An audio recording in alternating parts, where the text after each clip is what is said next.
여러분 안녕하십니까? 반갑습니다. 네, 오늘은 이스라엘 백성들이 가나안 땅을 점령하고 국가를 세운 그 역사적인 사건에서 영적인 의미를 살펴보도록 하겠습니다. 이스라엘 백성들이 가나안 땅을 점령할 때 그것을 안식이란 말로 표현했습니다. 성경에서 안식, 즉 쉼이라고 하는 단어는 안식일, 안식일을 지키는 기초가 되는 겁니다. 그리고 그것은 죄의 도말의 경험을 의미합니다. 죄인이 구원받는 데 있어서 가장 핵심되는 경험이 죄의 도말입니다. 죄인이 하나님을 믿을 때에 그 믿음은 죄의 도말을 경험할 수 있는 믿음이 되어야만 합니다. 죄의 도말이라고 하는 것은 그 죄인이 죄의 지배에서 벗어나는 경험을 의미합니다. 죄의 지배가 아니라 그리스도의 지배를 받는, 그래서 완전히 그리스도의 의의 세계 속으로 들어가는 경험이 바로 속죄 또는 도말 또는 안식, 새 언약, 완전, 이런 여러 말로 성경에서는 표현이 되고 있습니다. 이스라엘 백성들이 과거에 가나안 땅을 점령할 때에 그들은 반드시 땅만 점령하는 것이 아니라 그들의 마음속에서 죄를 점령하는 그와 같은 안식의 경험을 가지도록 하나님께서는 그렇게 계획을 세워 놓으셨습니다. 여호수아 19장 51절에 나와 있는 말씀입니다. 제사장 엘르아살과 눈의 아들 여호수아와 이스라엘 자손 지파의 족장들이 실로에서 회막문 여호와 앞에서 제비 뽑아 나눈 기업이 이러하니라. 이에 땅 나누는 일이 마쳤더라 그랬습니다. 이스라엘 백성들이 가나안 땅을 침공해서 이제 가나안 족속들을 물리치고 그들의 땅을 대신 차지했습니다. 그리고 그들이 차지한 땅을 이제 12지파에게 그렇게 분배하는 일을 했습니다. 제비를 뽑았죠. 그래가지고 제사장 엘르아살과 눈의 아들 여호수아의 지휘 아래 각 지파에서 땅을 분배하는 그와 같은 사업을 했습니다. 근데 사실 한꺼번에 다 점령해서 땅을 나누는 것이 아니라 가장 중요한 부분들만 점령하고 또 가나안 족속들의 이 세력을 완전히 꺾어버리고 그래서 이 이스라엘 백성들이 국가를 세우는 그 지점까지만 점령을 했고 나머지 변경에 여러 지역에 남아있는 족속들은 그 지역에 제비를 뽑아서 할당받은 그 족속들이 나머지 마무리 작업을, 마무리 정복을 할 수 있도록 그렇게 되었습니다. 그래서 부조와 선지자 511쪽에 보면 이미 정복한 부분도 있고 아직 점령하지 못한 부분도 있었으나 그 땅을 전부 각 지파에게 분배해 주어야 하였다. 그리고 자기들에게 분배된 기업의 땅을 완전히 정복하는 일은 각 지파의 의무였다. 그래서 땅을 이제 제비 뽑아서 나누어 가졌으면 그 나머지 아직 정복하지 못한 여러 자잘한 부분들은 각 지파에서 나름대로 이제 정복하도록 그렇게 계획이 짜여져 있었습니다. 여호와께서 그들의 사방에 이거 안식이란 말이 나오죠. 사방에 안식을 주셨으되 그 열조에게 맹세하신 대로 하셨으므로 이는 여호와께서 그들의 모든 대적을 그들의 손에 붙이셨습니다. 그래서 이스라엘 백성들이 가나안 땅을 점령하는 것을 이제 안식이란 말로 표현이 되어 있습니다. 그래서 이제 하나님께서 과거에 이스라엘 백성들에게 이 아브라함이나 그의 선조들에게 주셨던 그 약속이 드디어 이제 성취가 된 것입니다. 아브라함은 강대한 나라가 되고 천하 만민은 그를 인하여 복을 받게 될 것이 아니냐. 그래서 하나님께서 아주 먼 과거 약 400년 전이었습니다. 하나님께서 아브라함을 선택하시고 그를 가나안 땅으로 옮기셔서 그곳에 살게 하신 후에 하나님께서 아브라함에게 약속하셨습니다. 너의 후손들이 이 땅을 차지하게 될 것이다. 그리고 그 후로 이제 이스라엘 백성들이 하나님의 능력에 의해서 그 약속대로 땅을 차지하게 된 것입니다.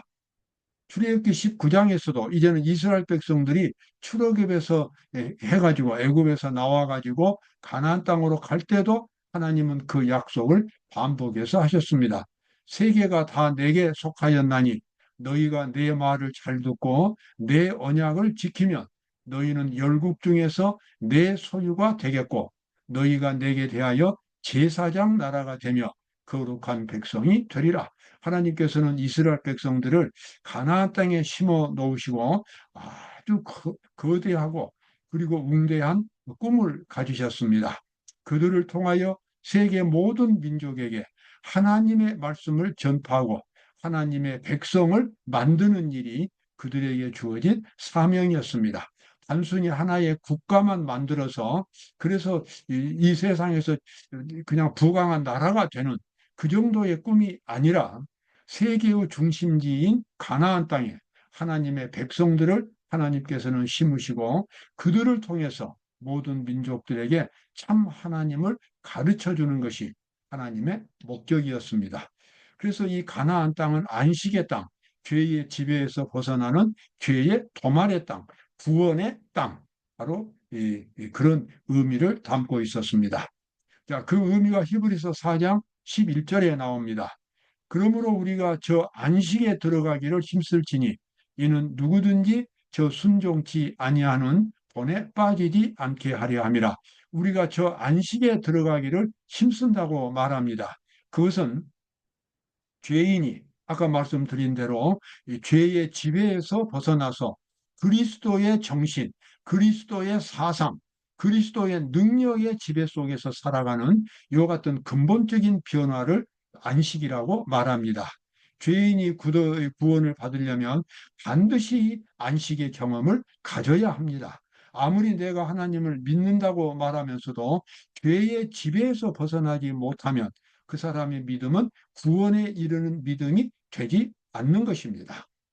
사람이 이 구원을 받았다고 하는 것은 더 이상 죄를 짓지 않도록 그리스도의 의의 세계 속으로 그리스도께서 지배하시는 그 세계 속으로 근본적으로 옮겨가는 것을 의미하겠습니다. 그 옮겨가는 것을 여기서 안식이라고 말하는 것입니다. 그러므로 우리가 저 안식에 들어가기를 힘쓸지니 그래서 마치 이스라엘 백성들이 가나안 땅에 점령하고 그 다음에 그곳에서 안식을 지형적으로 안식을 얻었던 것처럼 우리 모든 성도들은 자기 마음속에 있는 죄악의 세력, 그게 바로 가나안 땅입니다. 그 가나안 땅을 점령하고 그리스도께서 다스리시는 그와 같은 안식을 경험해야만 되겠습니다. 그렇게 함으로써 하나님의 모든 말씀에 순종할 수 있게 됩니다.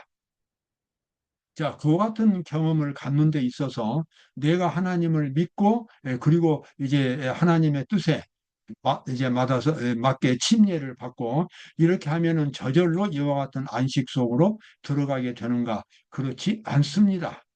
그 본인이 예수님과 함께 자기 속에 있는 죄와 싸워서 극복을 해야 되는 것입니다. 하나님의 말씀을 깊이 깨닫고 그리고 그 말씀의 능력에 의해서 죄를 극복하는 일을 본인이 해야 되는 것입니다.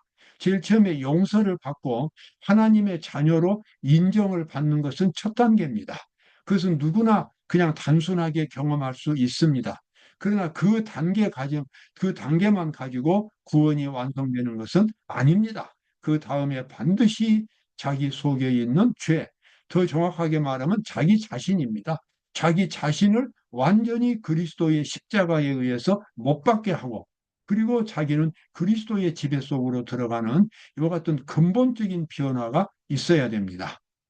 그래서 그와 같은 경험을 할 때에 하나님의 말씀이 성령의 검처럼 작용해서 자기 속에 있는 죄악들을 다 성령께서 보게 하시고 그래서 자기가 비록 행동으로는 옮기지 않았지만 자기 속에 있는 더럽고 추악한 타락한 모습들을 보면서 깊이 회개하게 됩니다. 그리고 그것을 치료받을 수 있도록 예수님께 자기의 모든 것을 맡기는 믿음을 나타내게 됩니다. 바로 그것이 속죄이며 안식의 경험이고 구원의 본질이 되겠습니다. 하나님의 말씀은 살았고 운동력이 있어 좌우의 날선 어떤 검보다도 예리하여 혼과 영과 및 관절과 골수를 찔러 쪼개기까지 하며 또 마음의 생각과 뜻을 감찰하나니, 여기 하나님의 말씀이 어떻게 죄인의 영혼을 해부하는지 아주 리얼하게 나와 있습니다. 꼭 정육점에 칼을 가지고 사람이 뭡니까 뼈를 이렇게 도려내는 것처럼 하나님의 성령께서 우리 죄인들 마음속에 그렇게 그 죄악에 잠겨 있는 그 영혼의 실체를 그 사람에게 보여준다는 거지요. 내가 얼마나 이기적이고 내가 얼마나 천국에는 부적합한 사람인지, 내가 얼마나 죄를 많이 지을 가능성이 있는 사람인지를 하나님의 성령께서 그 사람에게 보여주시는 것입니다.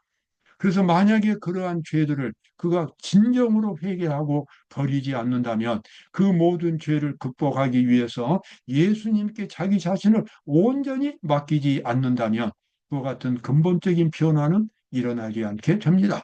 하나님의 말씀은 살았고 운동력이 있어 좌우의 날선 어떤 검보다도 예리하여 혼과 영과 및 관절과 골수를 찔러 쪼개기까지 하며 또 마음의 생각과 뜻을 감찰하나니, 깊은 마음의 변화를 경험한 사람들은 그냥 이렇게 무심코 앉아 있다가 경험되는 일이 없습니다. 전심전력 다해서 하나님을 찾고 하나님의 말씀에 순종하기로 거듭거듭 하나님께 약속을 드리고, 그리고 자기의 마음을 완전히 하나님 앞에 헌신할 때에 그때 하나님의 성령께서 자기 죄가 얼마나 타락한 것을, 그 성도 자신이 얼마나 타락한 것을 보여주고 그가 정말 속절없이 하나님 앞에 엎드려서 용서를 비는 그와 같은 극적인 경험이 있게 됩니다.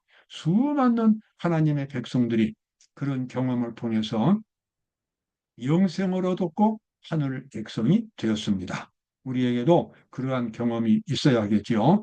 그런 경험을 갖기 위해서는 하나님의 보좌 앞에 담대히 먼저 나가야 됩니다.